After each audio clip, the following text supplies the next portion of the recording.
अस्सलाम वालेकुम दोस्तों, आज का जो हमारा टॉपिक है वो है कोऑर्डिनेट ज्योमेट्री। दोस्तों आज हम ब्रीफली डिस्कस करेंगे, डिटेल से डिस्कस करेंगे कि कोऑर्डिनेट ज्योमेट्री क्या होती है, क्या ये कहाँ कहाँ यूटिलाइज होती है। दोस्तों आज इस टॉपिक के रिलेटेड मैं आपके लिए कुछ नई ट्रिक्स लेके आया हूँ, तो आप यूटिलाइज करके इस टॉपिक के रिलेटेड जिस तरह का मर्जी क्वेश्चन आ जाए, आपको फार्मूला याद करने की बिल्कुल ज़रूरत नहीं है। जिस तरह का मर्जी क्वेश्चन आ जाए, कुछ आपने उसको सिंप्लीफाई करना और चंद सेकंड के अंदर आप सॉल्व कर लोगे। टॉपिक के रिलेटेड जब क्वेश्चन आते हैं तो अक्सर स्टूडेंट परेशान हो जाते हैं, उनको अक्सर स्टूडेंट को फार्मूला भूल जाता है कि आप इसको कैसे सॉल्व करना है। अब आपको बिल्कुल परेशान होने की ज़रूरत नहीं है, बस आपने जनरल इन ट्रिक्स को याद करना है और ट्रिक्स को ही यूटिलाइज करना है। इससे एक तो आपका पेपर के अंदर टाइम बच जाएगा और इस तरह कोई भी क्वेश्चन किसी भी किस्म का आ जाए इसके टॉपिक के रिलेटेड, आप उसको इंशाल्लाह चंद सेकंडों के अंदर से सॉल्व करते। अब आइए स्टार्ट करते हैं, कोऑर्डिनेट ज्योमेट्री क्या होती है। कि ज्योमेट्री लफ्ज़ जो लिखा हुआ है वो क्या होता है, उसके बाद हम चेक करेंगे कोऑर्डिनेट क्या होता है। अब फिर इन दोनों का आपस में रिलेशन क्या है, कनेक्शन क्या है, वो हम यहाँ पे डिस्कस करते हैं। अब देखिए ज्योमेट्री यहाँ पे लिखा, ज्योमेट्री को हम चेक करते हैं कि ज्योमेट्री का मतलब क्या होता है। सबसे पहले ज्योमेट्री का मतलब होता है study of line, study of shapes हो सकती है, स्टडी ऑफ कर्व्स हो सकती है, स्टडी ऑफ लाइंस हो सकती है। ठीक है, इस तरह ये ज्योमेट्री का मतलब। अब यहाँ पे देखते हैं हम कि कोऑर्डिनेट क्या होता है। अब आपने एक लफ्ज़ सुना होगा कोऑर्डिनेशन। कोऑर्डिनेशन का मतलब होता है आपस में तालमेल करना, यानी कि कुछ चीज़ें उनको आपस में मिलाना, इकट्ठा करना। अब यहाँ पे ये लिखा हुआ कोऑर्डिनेट ज्योमेट्री, अब इसका मतलब क्या होगा, कुछ चीज़ों को आपस में इकट्ठा करना। आइए अब हम इसको मैथमेटिकली सॉल्व करते हैं। अब देखिए जब भी मैथमेटिकली आपने सॉल्व करना है, उसमें आपने एक अलॉन्ग एक्स एक्सिस यूटिलाइज करना है, यानी कि उसको हॉरिजॉन्टल लाइन भी कहते हैं, उसको अब्सिसा भी कहते हैं। इस तरह एक आपने वर्टिकल लाइन यूटिलाइज करनी है उसके लिए, तो उसको ऑर्डिनेट भी कहते हैं और उसको वाई एक्सिस भी कहते हैं, वर्टिकल लाइन्स भी उसके कहा जाता है। ठीक है, तो आपने दोस्तों क्या करना है कि सबसे पहले आपने along x axis line draw करनी, फिर इस तरह अलॉन्ग वाई एक्सिस। मैंने क्या कि यहाँ पे एक पॉइंट सपोज कर लिया यहाँ पे। ठीक है, अब देखिए काउंट करते हैं क्या है, 1 2 3। अब देखिए ये 3 लाइनें अलॉन्ग एक्सिस की वैल्यू 3 बन जाएगी। इस तरह वाई एक्सिस काउंट करते हैं, 1 2 2, वाई की वैल्यू 2 बन। ये मैंने अपने पास एक पॉइंट सपोज किया है आपको जस्ट जनरल समझाने के लिए, ताकि इस तरह का कोई भी क्वेश्चन आ जाए आपने सेम इसी मेथड से इसको सिंप्लीफाई करना है। अब इस तरह मैंने यहाँ पे एक और पॉइंट ले लिया, यहाँ पे 7,5। कैसे, यहाँ पे मैंने एक पॉइंट ड्रा किया, तो आप काउंट कर लें। एक्स एक्सिस की वैल्यू आपने इधर काउंट करनी और वाई एक्सिस की आपने वर्टिकली काउंट करनी। काउंट कर लेते 1 2 3 4 5 6 7। ठीक है, ये 7 एक्स की वैल्यू 7 बनेगी। और वाई की काउंट कर लेते क्या, 1 2 3 4 5, कितनी है 5।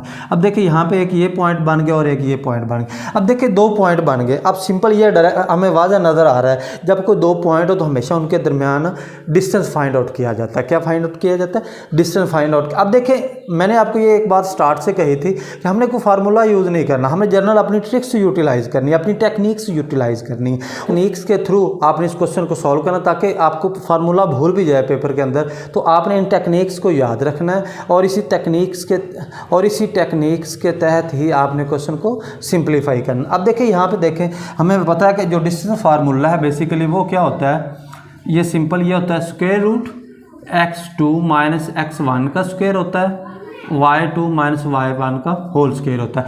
लेकिन ये तो हमने फार्मूला यूज़ ही नहीं करना, हमने जनरल अपनी टेक्निक्स यूज़ करनी। फिर क्या करेंगे, हम सिंपल इनको आपस में मिला देंगे। ठीक है, अब इस तरह करना, आपने यहाँ से एक लाइन ड्रा करनी है। ठीक है, इस लाइन इनको आपस में मिला देना। ठीक, अब देखिए ये तो हमारे पास एक राइट ट्रायंगल बन गई है, क्योंकि ये 90 डिग्री का एंगल बना रही है। ठीक है, तो आप सिंपल फिर इसका, जब भी ये राइट ट्रायंगल का एंगल बनाएगा, तब आपके अंदर एक माइंड के, जब भी ये 90 डिग्री का एंगल बनेगा, तो अब आपके माइंड में एक चीज़, एक टेक्निक्स, एक ट्रिक्स फॉर्मूला आ जानी चाहिए। वो क्या है, वो पाइथागोरस लॉ है। पाइथागोरस लॉ क्या होता है, बेस का स्क्वायर प्लस परपेंडिकुलर का square is equal to hypotenuse का स्क्वायर। अब देखिए हमने इन दोनों के दरमियान डिस्टेंस फाइंड आउट करना है, हमें नहीं पता इसका डिस्टेंस क्या है। फिर हम क्या करेंगे, बाय पाइथागोरस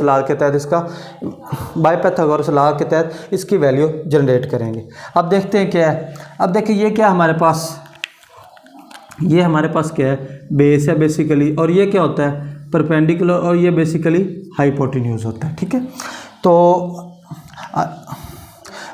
अब देखते हैं बाय पाइथागोरस लॉ के तहत इसकी वैल्यू क्या बनती है।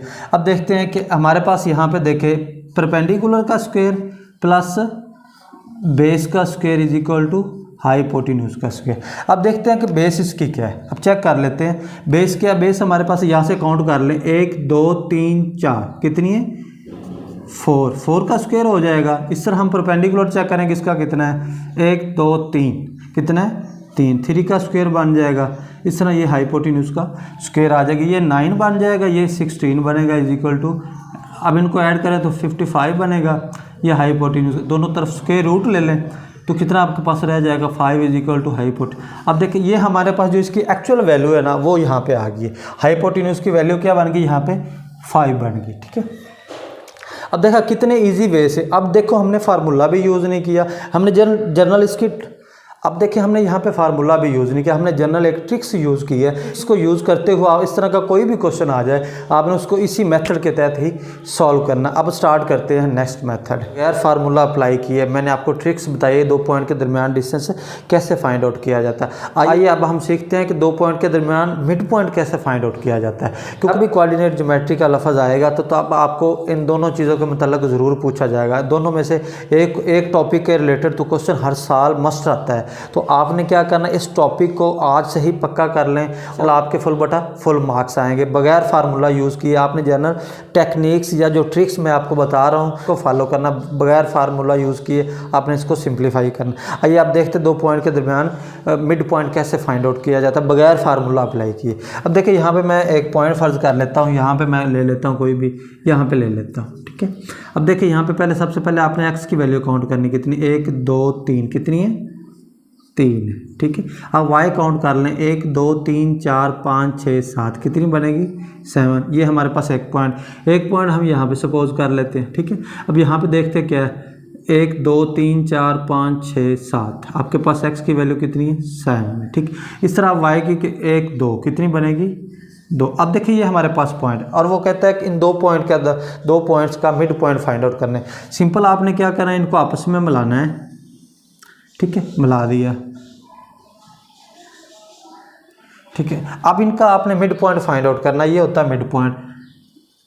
अब आपने एक बात जहन में रखनी है कि मिड पॉइंट क्या होता है, मतलब कि कोई भी 2 पॉइंट दिए जाए उसकी जो सेंटर वाली वैल्यू होती है, जो उसके दरमियान वाला हिस्सा था वो उसका मिड पॉइंट होता है। आपने सिंपल क्या करना है, एक बस ट्रिक्स अपने माइंड में रखनी, वो ये है कि पहले पॉइंट की जो एक्स वाली वैल्यू होगी और जो दूसरे की एक्स वाली वैल्यू, दोनों को इकट्ठा करना, उसका जो हाफ बनेगा ना वो आपने यहाँ पर लिखना। तो आपको यह देखें कितना आसान है, कितने सेकंडों के अंदर मैंने आपको इसको बता दिया कि बहुत ईजी वे से। अब देखते दोनों को क्या है, 7 + 3 10 बनेगा, 10 का हाफ क्या होगा 5 होगा। इस तरह यहाँ पे 7 + 2 कितना 9, 9 का हाफ क्या होगा 4.5 बनेगा, ये इसका हाफ होगा। अब देखिए ये बहुत आसान है, बहुत इजी वे से मैंने आपको बता दिया। आपने क्या करना है, जब इस तरह का क्वेश्चन आ जाए अब इसको वेरीफाई कर लेते हैं कि ये क्या वाकई जो दिया गया क्या ये एक्यूरेट आंसर है। कैसे करना है, आपने क्या करना है, यहाँ से गिनना है, यहाँ से गिन लें 1 2 3 4 5। देखिए हमारे पास x की वैल्यू आ गई कितनी 5 आ गई। अब हम y की काउंट करेंगे, वो क्या है y की चेक करते हैं क्या है 1 2 3 4। यहाँ पे मैंने हाफ पे लगाया था तो लिहाजा इसका क्या बनेगा, ये हाफ वाला यूज़ का हम करेंगे 4.5, यानी कि 4 और 5 का जो सेंटर वाली वैल्यूज़ होगी, जो दोनों का मिड पॉइंट होगा वो मैंने आपको बता दिया, वो इसका क्या बनेगा। देखिए ये कितनी इजी वे से मैंने आपको बता दिया, बगैर मिड पॉइंट का फार्मूला यूज़ किए आपने इस ट्रिक्स को यूटिलाइज़ करना है और आप बिल्कुल जिस तरह का मर्जी क्वेश्चन आ जाए आपने सेम इसी मेथड से करना।